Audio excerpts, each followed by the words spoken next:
As the new leader of the Decepticons, I command you to subscribe to Spurs in Focus.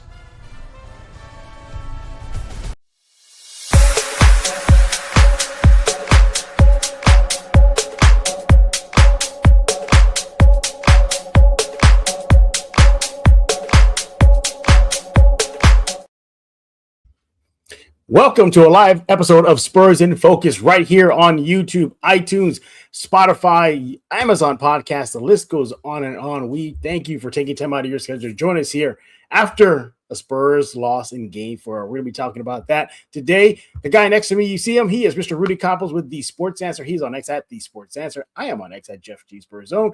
And my name is Jeff Garcia, longtime Spurs writer in San Antonio. Yeah, if you're expecting a Spurs win, yeah, probably not. The Spurs lost Game 4 in Minnesota, 114-109. Already our predictions are shot now, so there goes that. But there will be a Game 6. Oh, you called 6. That's right. You called 6. I called 5. Yeah, I called 5. So my prediction is shot now. Rudy's prediction is still on the edge there. But we're going to break down what exactly happened in the Spurs loss to Minnesota. It was close despite not having Wembanyama for the bulk of the game. Now, if you're living on a rock, you probably did not hear this, but yeah, Wemby got ejected. We're going to talk about what got him ejected, turning point of the game, standout stats, standout players, if any, and our general overview of what happened in Minnesota in Game 4. I guess, Rudy, let's not bury the lead. The big story coming out of Game 4 is Wembanyama got ejected. Yeah, he got ejected in the first half. Why? Because, the video proved it, and even Dylan Harper reacted to it. Wemby loaded up, cocked an elbow back, and just threw an elbow at Naz Reid in the throat, sending Naz Reid to the court. Refs kind of talked about it for a bit. Wemby went to the bench, and, well, he got ejected. And let's just say the Wolves took advantage of that. Your reaction to it, Rudy, look, he had to get ejected, man. I mean, there was no doubt about it. He had intent behind that elbow. Absolutely, man. And I understand his frustration. He was getting hacked throughout the first part of the game. Some of the other Spurs were too as well. But when McDaniels did pop him in the head as he was coming down, and he kind of went off the edge, man. Some players do. If you're getting hacked left and right to start the game, you're going to get a little bit frustrated. Mm-hmm. He got frustrated, and absolutely, Jeff. I mean, we can take off our Spurs hats. We can take off the fandom hat. He loaded that elbow, and he just nailed Naz Reid. So that was a frustration foul. Is it going to cost him another game? We'll find out. But absolutely, once I saw it, I knew he was going to be ejected. Even when I saw it live, you don't do that, man. And again, it's not immaturity, it's frustration. Mm-hmm. He actually, what's funny was he went to the bench. He was talking to Harrison Barnes. I don't know if anybody caught that. And he kind of asked what happened. The reason being is because a foul like that overseas is not normally an ejection foul. It is a flagrant foul, but a lot of times it's more physical over there. So it's kind of like, okay, it's a flagrant foul. You get a technical foul, but sometimes they're not ejected overseas. Now he's getting a taste of the NBA playoffs, getting a taste of the NBA when it comes to something like this. So, the ejection, well warranted, man. I mean, it was going to happen. Yeah, look, he cocked back, man. There is no doubt about it. He went for it. And there's a viral piece. Yeah, exactly. There's a viral video and images of Dylan Harper even reacting. He's going like, whoa. So he knew that Wemby did cross the line with that elbow to Naz Reid. And look, he has to protect himself. Mitch Johnson talked about that. Dylan Harper talked about that after the game, that he has to protect himself. And look, if you even look at the play in what happened when Naz Reid and McDaniels were on him, McDaniels was literally holding on his arm, like holding his arm back. He's getting hacked left and right. Obviously, you're going to get frustrated. Rudy would get frustrated if he's at the local gym and somebody's hacking him the whole night. It happens. And I don't think Rudy would be as kind as and forgiving as Wemby may have. That elbow may have turned to a fist if it was maybe Rudy Campos there. But nevertheless, no, he deserved the ejection, and boy, did he earn it. So now, will this league suspend him? Don't know. There's a lot of precedents that no. Case in point, Draymond Green. Draymond Green can stomp a guy in the face and tear his eyeballs out. I'm like, nah, foul. Go ahead, play on.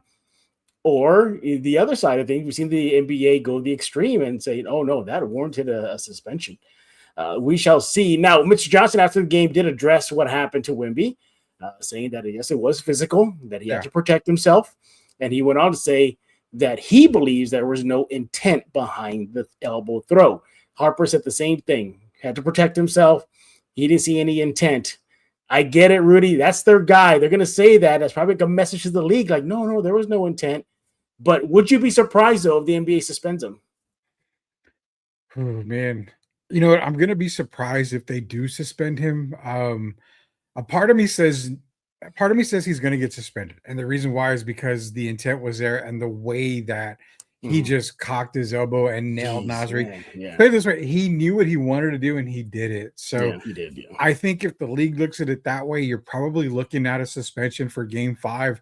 Will they suspend him? I'm going to say no, Jeff, because remember, we're in a league where it's a little bit, not as physical and it's more player driven. So you are in the NBA playoffs. You don't want to be without one of your star players, especially, after last year when you saw Tatum go down with an injury, Ant had injury problems at the beginning.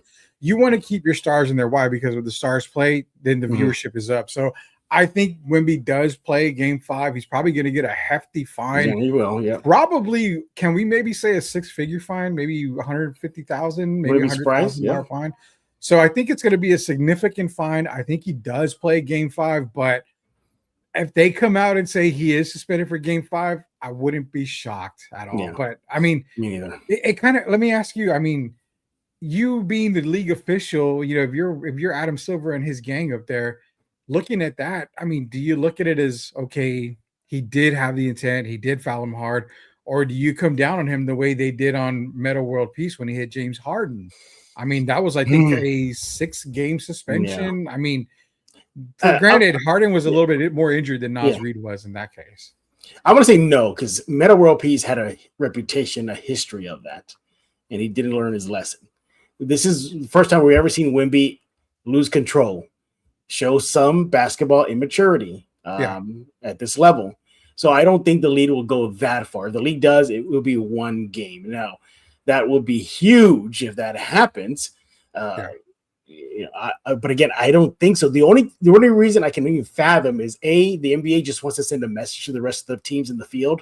Like, hey, if we could do this to Wemby, our next face of the league, we're going to do this to you. So stay, clear of any shenanigans on the court. That's the only reason why I can think of. But no, I'm agree. I think there will be a hefty fine, if anything at all.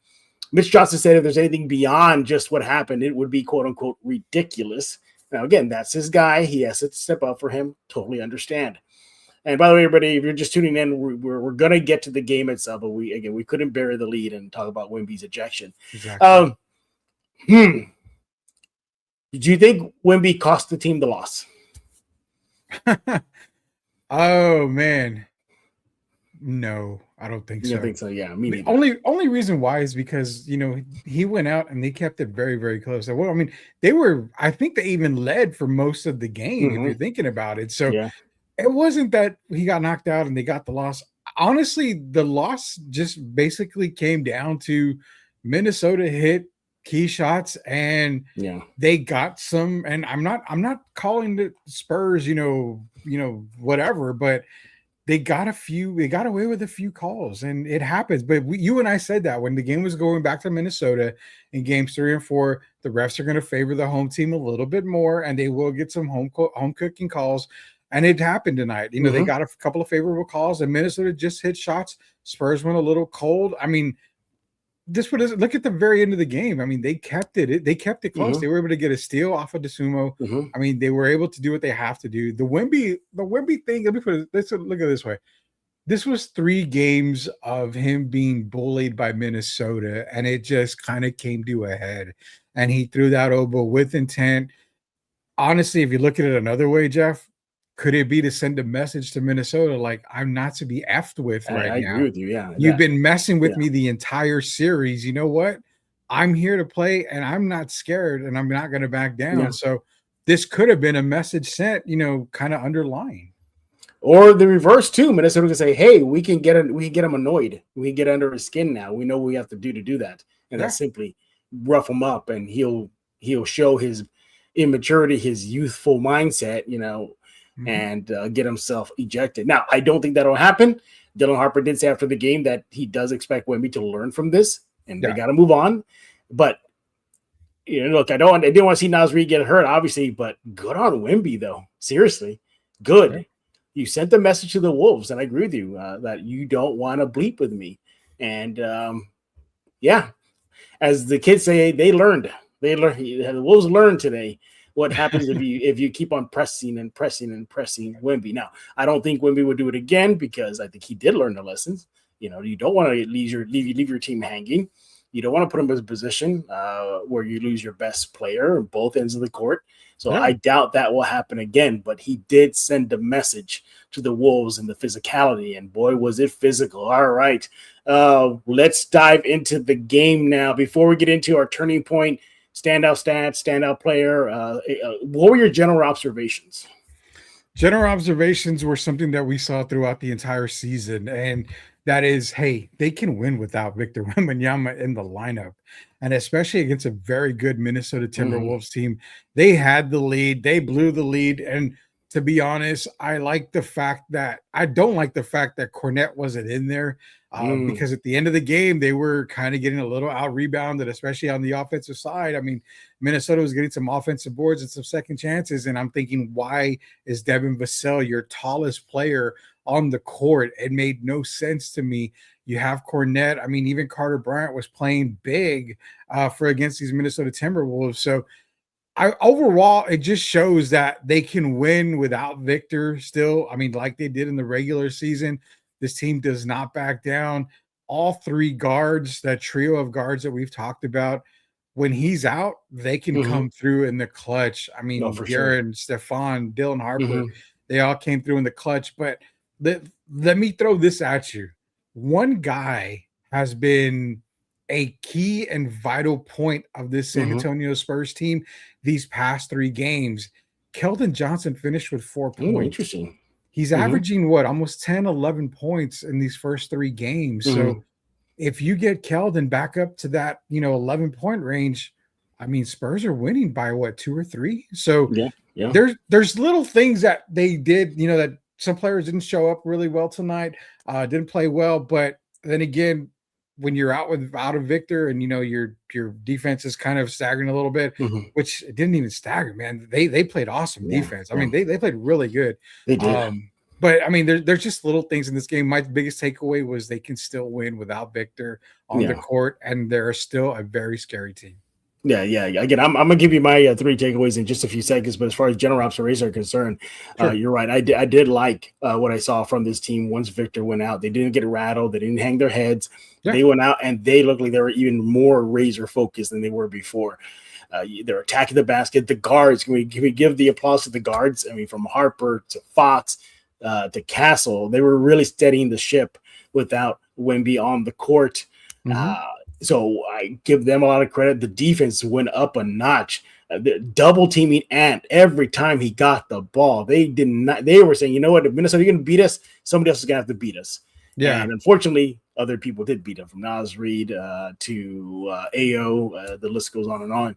But nevertheless, I love what I saw when the team lost Victor. They rallied. Everybody stepped up. Harper even said it himself. It was the next man up mentality.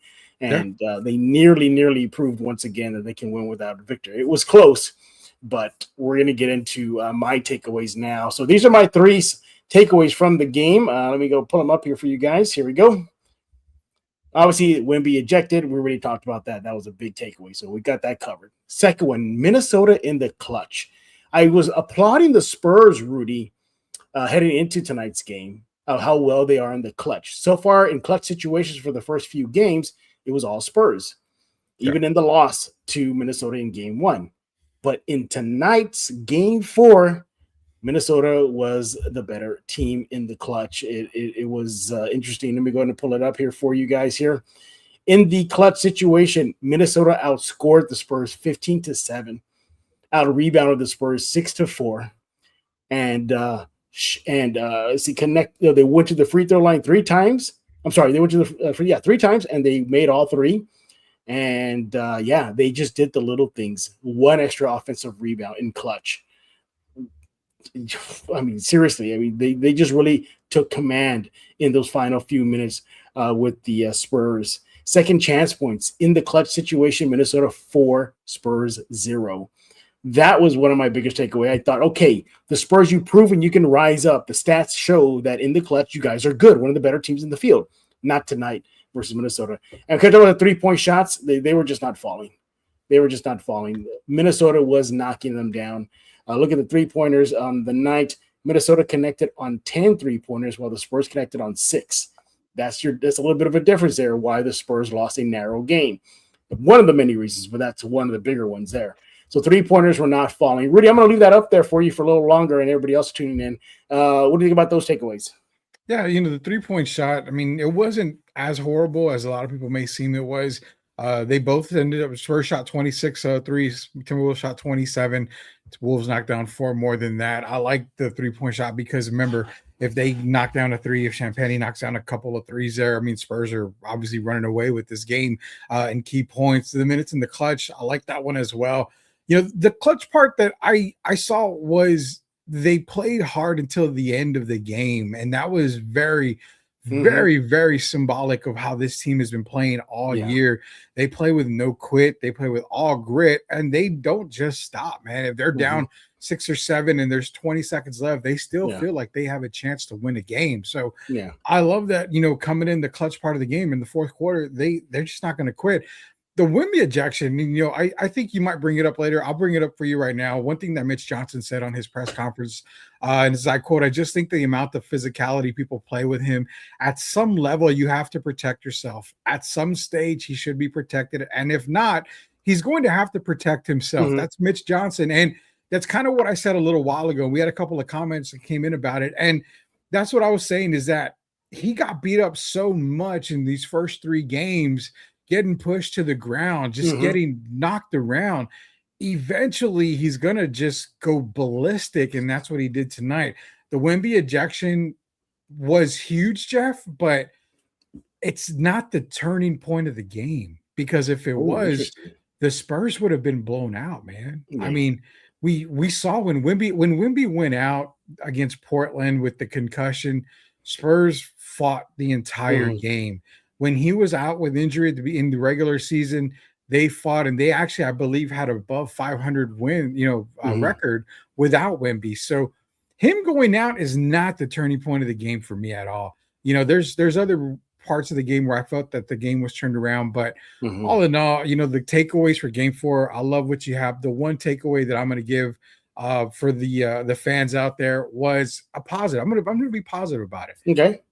Steals, man. They were able to beat Minnesota 13-5 on steals.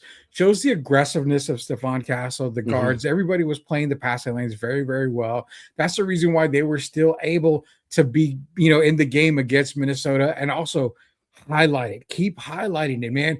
They held Minnesota to 7 fast break points again. They have not been able to get above that 7 fast break points again. So Spurs do some things right. I mean, I'm still looking at different options in different ways, because the one thing that teed me off was that the Spurs were kind of getting called for a little bit of ticky-tack fouls, where the Wolves, again, Steph Castle bringing up the ball, they were being physical with him at the half-court line.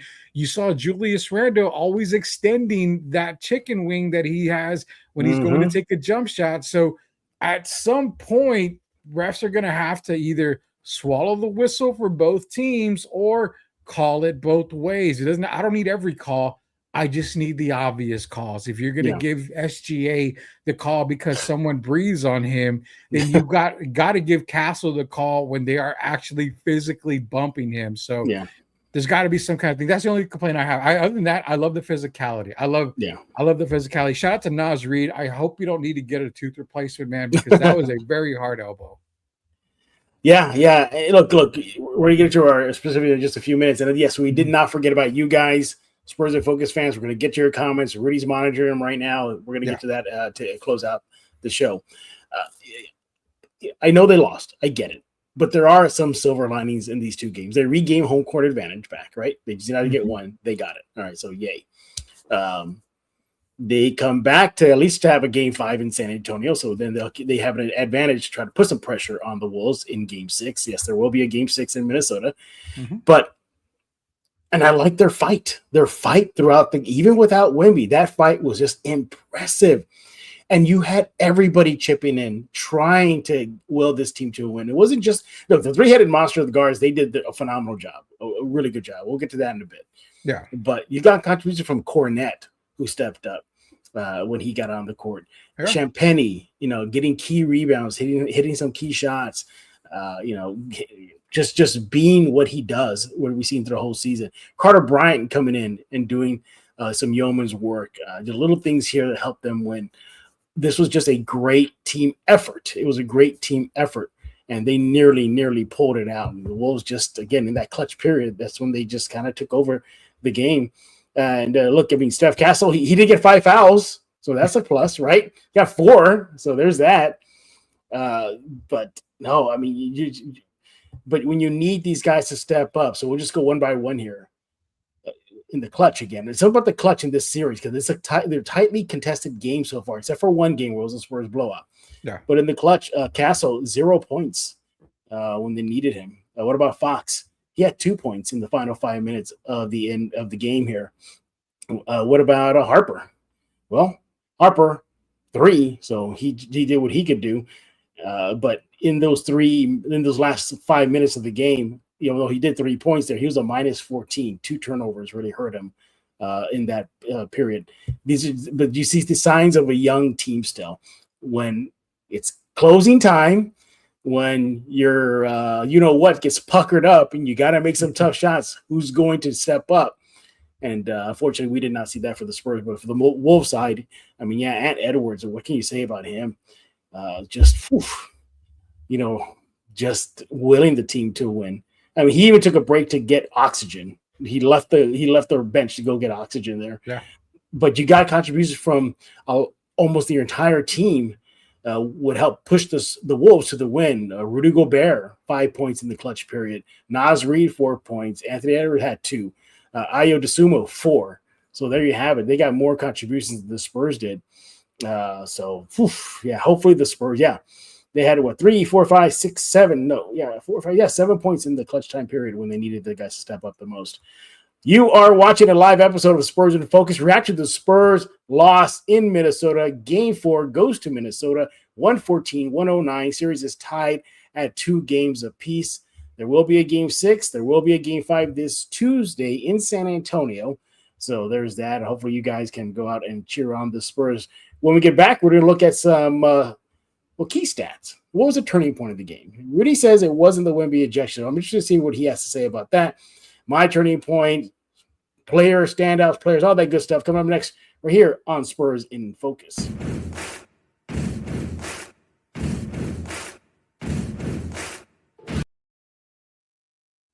You got Bullseye there. I mean, I guess he's a Spurs fan. He does wear silver and white and black uniform, right? Yeah, so he does. Maybe all this time he's been a Spurs fan. I believe so, man. Bullseye. And you know what? If he is a Spurs fan, can we sign him so they can knock down key pointers when needed? Set up Rudy perfectly there. Mm-hmm. Set up Rudy perfectly. Mr. All right, knocked down the shot. He literally knocked down the shot. All right, Rudy. We always play this game with Rudy Campos. We have 3 categories from the game. Mm-hmm. Turning point, standout stats, standout player. He doesn't know which I'm going to go with. So let's test his game for knowledge with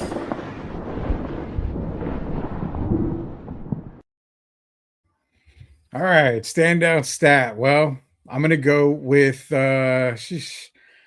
we're gonna go with free throw shooting, man. 91. Okay. I have 91% for Minnesota, 78% for San Antonio. Again, the free throw shooting, the Wolves got to the line they got to the line less than the Spurs actually. Mm-hmm. So the Spurs left about 6 points on the charity stripe. I mean, think that 6 points, it's a 115, 114 win over Minnesota if they knock down their free throws. That's one of my standout stats right there. They got to be able to knock down their free throws. And Rudy Gobert knocked down a couple of free throws that he shouldn't have knocked down. So that's kind of the ones that I looked at too. The other one was I love the points in the paint, man. Again, 58-50, Spurs controlled the points in the paint. Again, without Victor Wembanyama in the lineup, they were still able to get to the basket, draw fouls, get to the rim, draw contact. I mean, everything that they've done in the past couple of games, they continue to do it. But most importantly, Jeff, the biggest stat of the night is 114-109. Oh, you're thinking, well, why is that a stat? Why is he picking the score?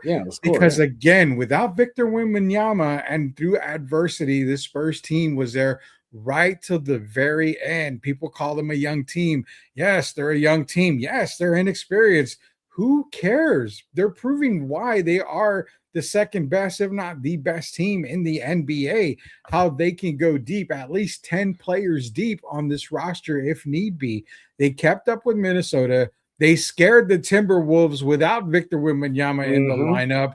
And if not for just missing a couple of shots at the very end, maybe a couple of key turnovers that they had, Minnesota getting a little bit lucky with the hand check and all this stuff and making a few baskets, we're talking about a 3-1 lead for San Antonio. So my standout stat is the final score 114-109 because, again, the Spurs played through adversity. They played through toughness, and they showed Minnesota and the league why this team does not need Victor on the court to be successful.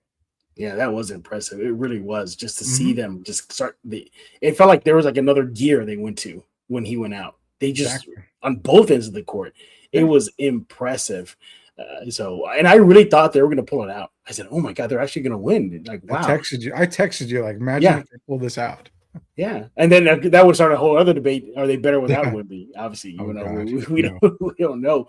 All right, my standout stat is something that's been key for the Spurs and the Wolves, but this time the Wolves won the battle of second chance points. That's my standout stat.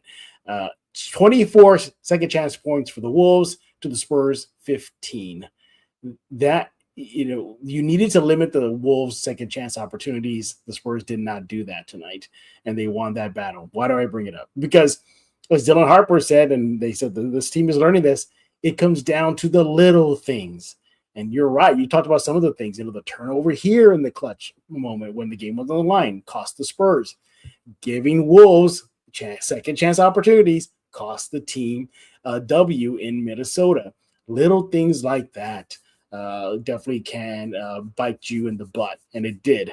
It wasn't a blowout loss for the Spurs. Keep that in mind. This was not a blowout loss. They nearly pulled it out without Wemby. It came down to the final minutes of the game. Unfortunately, those final minutes, the Wolves were the better team. But this is how crucial it is. Time leading. The Spurs actually led for most of the game.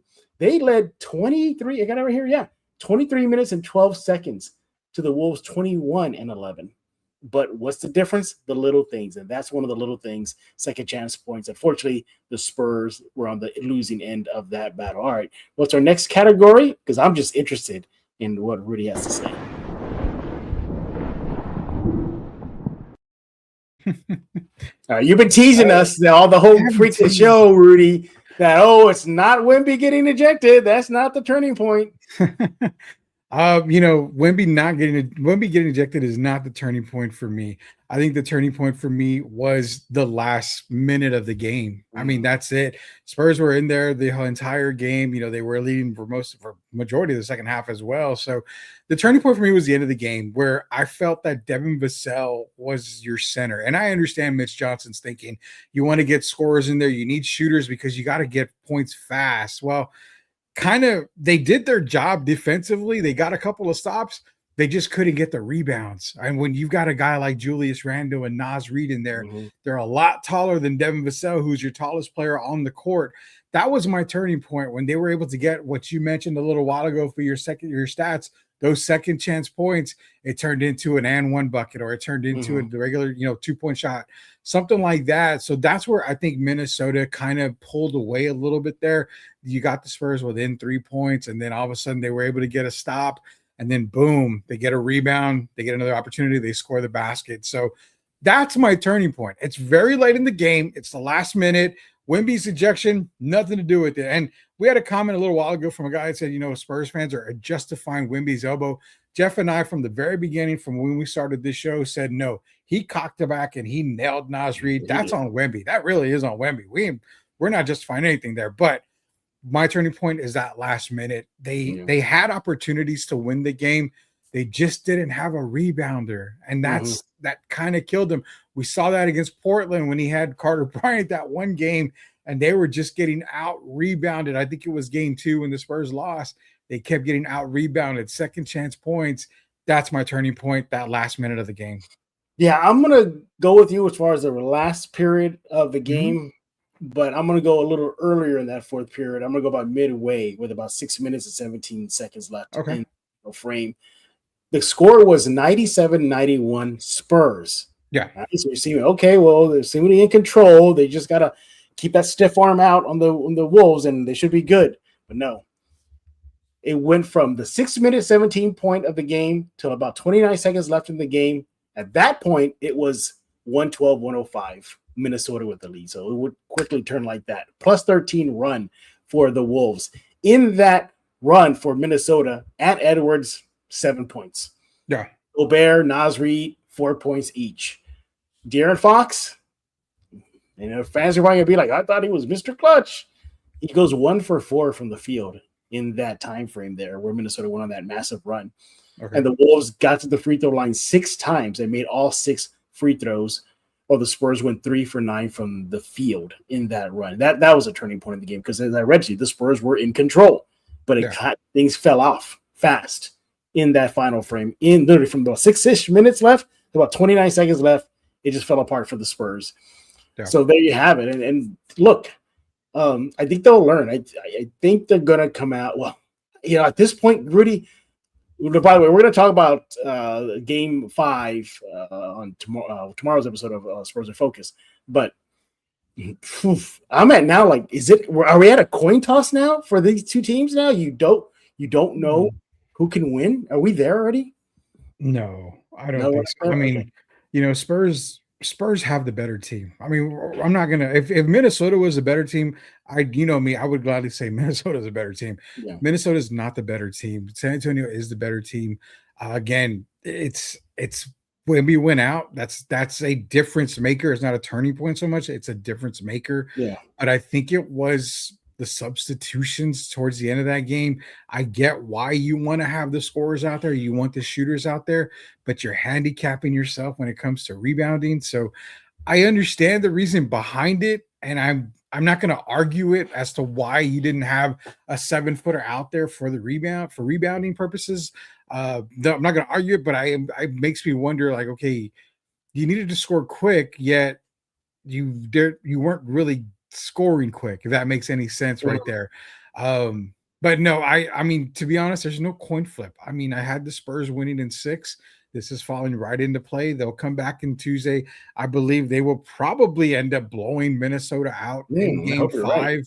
And then Game 6, I think, is where it's going to be another close game. You won't see Wemby throw another elbow. If he does, it's going to be an elbow maybe after the fourth quarter buzzer is there and they get into a little scuffle or something. But no, the Spurs are the better team, man. I mean, remember, Jeff, I told you that the NBA champion is going to come out of this bracket. So it's either Minnesota or San Antonio, your champions. Spurs fans, I hope it's San Antonio. Okay, Rudy, just totally forget about the Thunder, the defending champs. They have not impressed me at all. All year they've not impressed me. Yeah, best record. I mean, Jeff, if you and I were to be on the Thunder squad and you and I were able to get away with murder, we'd probably be pretty damn good in the league too. So yeah, and their strength of playoff schedule is weak. Very. Yeah. You play a Phoenix team that had really no business to be in the playoffs. Yeah. I mean, it was kind of a complimentary playoff appearance. And then you play against the Lakers squad with no Luka Doncic. And of course, everybody was high on when they signed DeAndre Ayton. I pretty much just closed the book on any Laker chance they had. And now you've got Laker fans like, we need to get rid of Ayton. I mean, you should have never got Ayton to begin with. So Oklahoma City's had the easier path. Yeah, well, we're going to talk about that as well on tomorrow's episode of Spurs in Focus. I think you have Hector Ledesma on deck, so I look forward to having a Yeah, I chat went with to him. school with that guy. He graduated with me. Oh, Yes. that's right. Yeah, I forgot about it. Well, all three of us went to the same high school. Just Sure did. I'm the oldest one of all three of us, everybody. Yeah. Yeah, that sucks to know that. All right, let's go. Yeah, so I gave my standout turning point. So we've got one more category left. Here it is.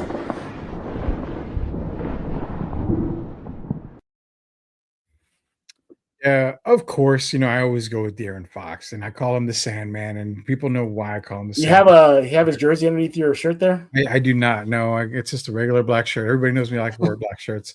Tonight, my standout player is the one, the only, the first year wonder, but plays like his pops, in year 20 or whatever. That is Dylan Harper. 24 points, 7 rebounds, 1 assist.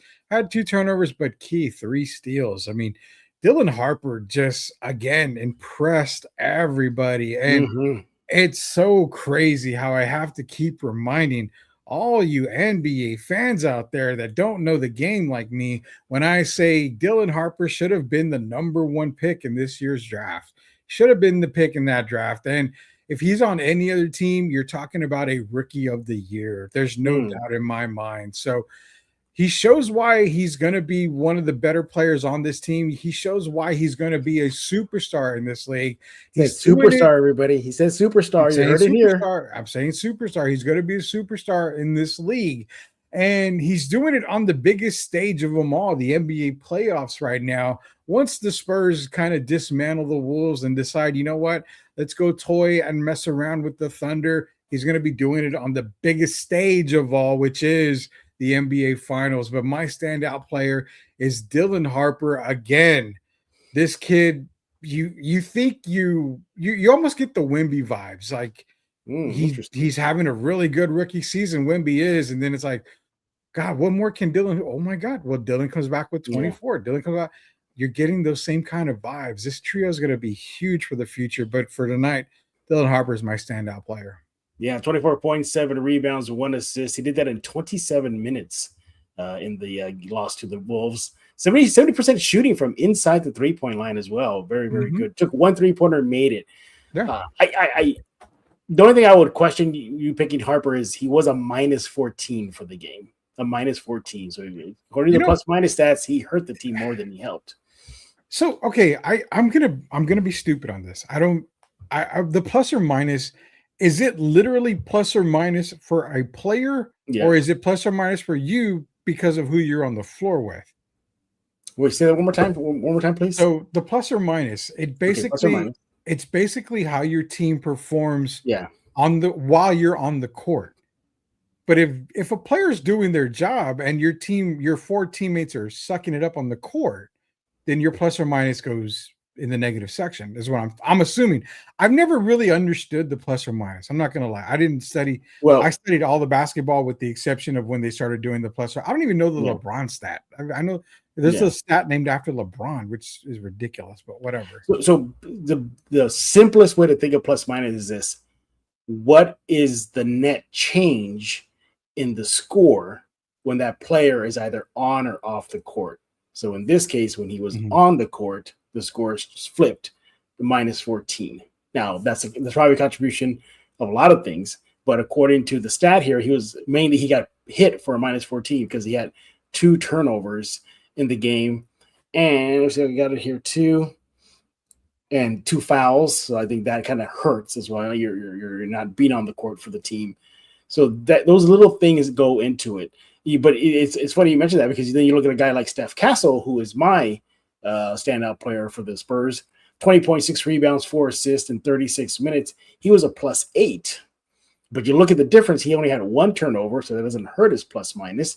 And actually, according to the plus minus way, the net change went up by 8 points when he was on the court. So that's the quick and dirty way. It's a lot more complicated than that, but that's just the quick and dirty way to do that.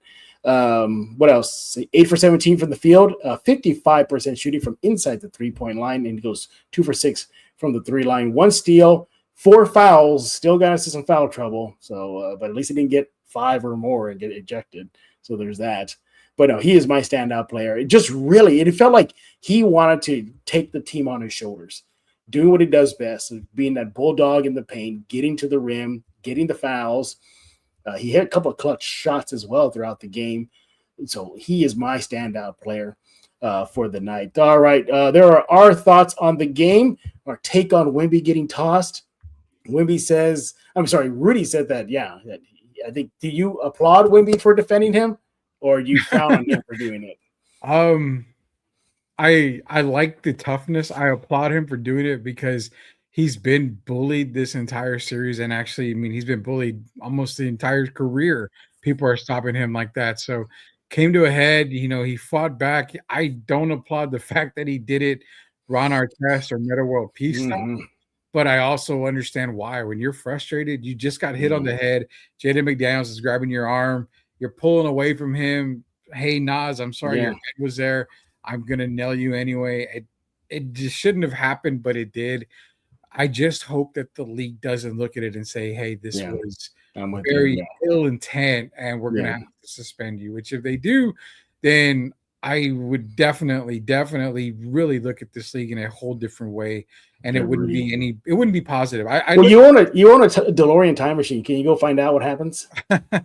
Unfortunately, I don't have fuel, which I know banana peels and garbage or what it is, but you gotta put it into the Mr. Fusion. That was the name of the contraption, Mr. Fusion. Yeah, Mr. Fusion. So but seriously, give us your thoughts on, again, like I said, Wemby getting tossed, that elbow he threw at Nas Reed. Just your general takeaways from the Game 4 loss to Minnesota. Once again, that score was 114-109. Series is now tied 2 games apiece. And who was your standout player? What are your standout stats? And what was the turning point for you? Was it the Wemby ejection? We didn't hit on that. Let us know what you think. All right, to close out the show, as always, we'd like to hear what you're saying in the chat. Rudy's been monitoring the whole show. Rudy, what we got? Okay, appreciate everybody. 400 plus viewers on right now. So we appreciate you joining us on. Rudy, I paid all 400 of those people to come on. That's the reason why. I'm glad you did, man, because I don't have any more money after your free Substacks. We've got Hadrinus in here, after using the F word, but he's calling it a disaster of a night. Tim Gonzalez says Wemby will coming in with vintage on Tuesday night. So I think he might be. Yeah. Tim is also saying, does the Wolves Jeff, the Wolves are much better than the 99 and 01 Wolves team. Those are what the Stephon Marbury and Garnett. Who else was on those teams? Golly. No, Rashad McCants, right? Or is that after them? Oh, no. McCants is way after that. Way after. Was that Sprewell? Sprewell was on there. I think Sprewell might have been on one of those Wolves team. Yeah, Sprewell. I don't know why Eldon Campbell is running through my head. I don't think Eldon Campbell was on that Wolves team. I don't know. I think this Wolves team Richardson was on that team. Maybe Pooh Richardson was on that team. Got to go back and look at some of that stuff. Yeah. As a Spurs fan, I feel good about where we're at. We played very well without Wemby this year. Sparing us for OKC.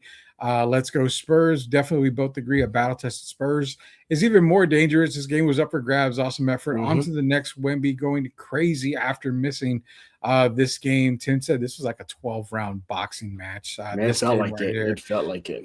Really did. We don't want the refs' help. We just want the obvious calls to be called, or are going to have to snatch this series right off from the Wolves' hand on their court game. As they say, Rudy, don't leave the game in the refs' hand, man. Leave no doubt. I truly get that. And then Cody's in here, says, man, some of these Spurs fans reacts, not this one, are so juvenile and cringe, really blaming everybody but Spurs, even justifying Wemby's elbow scratch. We didn't do that. We didn't justify it. I think what he's saying, because of the fan reacts, you probably have fans doing other podcasts or spaces, maybe even Spurs react shows or something. Again, if they think that, Wemby was justified throwing elbow and all that, that's on them. Jeff and I, we really truly believe that he should not have done that. Put his team in a very difficult situation. But again, could it have been that he was sending a message? I mean, that's kind of what we said. A couple more. If Vassell makes at least 2 threes, we win the game. 3-point. Hey, and just real quick to react to that one. You're right. If Vassell makes it, but it was a team though. If Fox makes more of his shots in that run that Minnesota had. He was 1 of 7 in that run. It's not good if Harper doesn't have those 2 turnovers or a turnover in clutch period. So it all goes. But I get what you're saying. But look, you can't win them all. And good news is that there's still 3 more games left, if well, at least 2 for sure to decide this. So the Spurs still got their chance.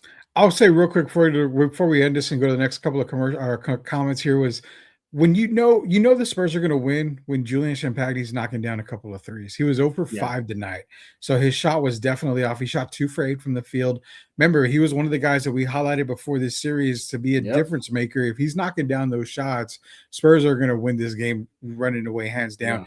Wemby didn't act like he was in a UFC match. We win this one. I don't know about that. I think we do. I think the Spurs win this if Wemby's out there. I think they win it. They do win it. They win the game. But again, with him not being out there, Jeff, I mean, they should have won this game as is. Jeff, are you a betting man? Will Wemby first shoot in game 5 a dunk, 3-pointer, jump shot, or free throw? I'm gonna go with free throws. Dylan Harper had Minnesota ready for a quiet for a minute. He almost quieted him down. They hope Wemby will be out there on game 5, and then the last one, everyone stay safe. It's starting to pour. San Antonio is getting rain right now. We're getting rain. For real?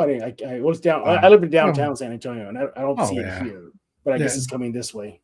It's easy when Jeff is Wilson Fisk, and he's the kingpin of San Antonio. And he's got those. Just when you said that, seriously, I kid you not. Just when you said that, thunder started rolling in right now. See, AC/DC coming for Jeff here, man. Appreciate all the comments again. 400 plus in the reviews tonight. Nice. Appreciate everybody joining us. Is this an all-time record for us? Because remember the other last live show, I said I was deliberately delaying on purpose so I could get to 400, and it happened. And it's okay. We got to go by. I think we eclipsed it. We've been steady at 412, 413 for the past. At least 10, 15 minutes, maybe even 20 Thank you, Mom, for pressing live all the time for 400 times on Mother's Day. Thank you for doing that. Yeah, thanks. By the way, happy Mother's Day to everybody. Yeah, happy Mother's Day. Yeah. Happy What'd you get for your mom there, Rudy? We ended up getting nothing but cakes. We got her some chocolate covered strawberries, got her a card. And you know what? I'm gonna throw it out there, Jeff. I paid her property tax today.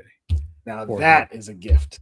I saved money and I paid her property tax. So love you, Mom. I'm broke, so you may need to give me some food or something for this week. But there you go. Ramen noodles are on the way to Rudy Campos' house right now.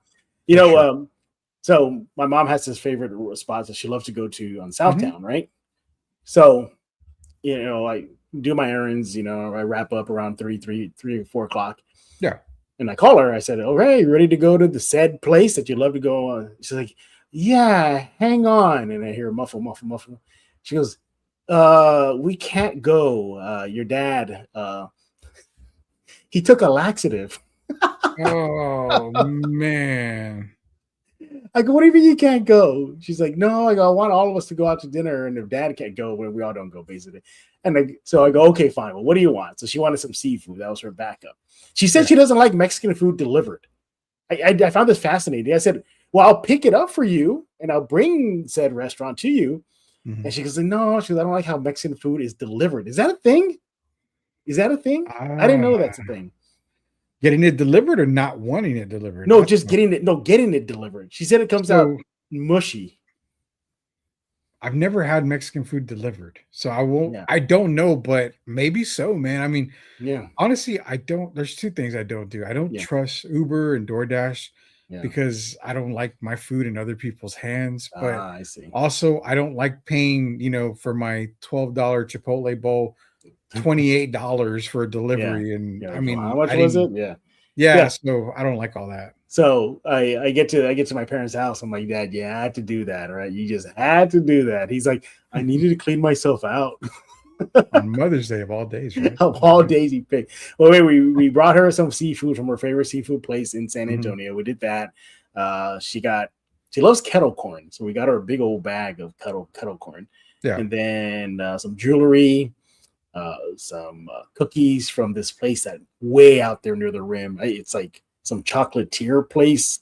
It's far from downtown San Antonio, but no, she had a good Mother's Day, and she spent the day with her granddaughter the other night. What did he say there? Says Rudy, this ain't Denver. Your pick to win the title. Get over it, sucker. I've been over the Denver pick. I guess. Man, fans are getting the last shot at you, Rudy. Oz Estrada. Yeah, when Denver lost, man, that was my title pick. I said the Spurs were going to win it. That was my new pick. But trust me, I've been over the Denver pick since they lost, man. So yeah, all right. He's joining the show. I love it. Join the show. Yeah. We got a lot. We can talk a whole lot more, man. Yeah. We can talk a whole lot more. Yeah, exactly. We could go all night, but we got to go. Yeah, we're going to end it on a laxative take. That's what we're going to do right now. No, once again, your Spurs, unfortunately, did not get the win in Minnesota. 114-109, losing to Minnesota Timberwolves. Series is tied 2 games apiece. Game 5 is this Tuesday at the Frost. There will be a Game 6. Hopefully, the Spurs can put all the pressure heading into that Game 6 with a win in Game 5. But again, we got to hear from you. What do you think about our takes, our thoughts, standout stats, turning point, et cetera, et cetera? Let Rudy know on X at The Sports Answer. Let me know on X at Jeff G Spurs Zone. Subscribe to Spurs in Focus Substack. It's completely free. Rudy put down a down payment of $1,000. I did. He said there's $1,000 balance. Everybody who subscribes, he pays for it. So go do that right now. Take advantage of that money that Rudy has on the floor right now. Go subscribe. Just Google Spurs in Focus, and there you have it. Be part of the crew. Subscribe to Spurs in Focus on YouTube, iTunes, Spotify, Pocket Cast, Amazon Podcast, YouTube Music. Do that right now. Spurs in Focus should be your first and only spot for all things San Antonio Spurs. Your first listen, your first watch. Every single time you need to talk San Antonio Spurs, just watch San Antonio Spurs stuff. Ignore all the other ones you see out there. You want to come here to Spurs in Focus. We'll be back tomorrow as the Spurs playoff push continues. We have on deck Hector Ledesma. So we're going to be talking about Game 5 and so much more. So for Mr. Rudy Campos, I am Jeff Garcia, and now you're in focus with Spurs in Focus.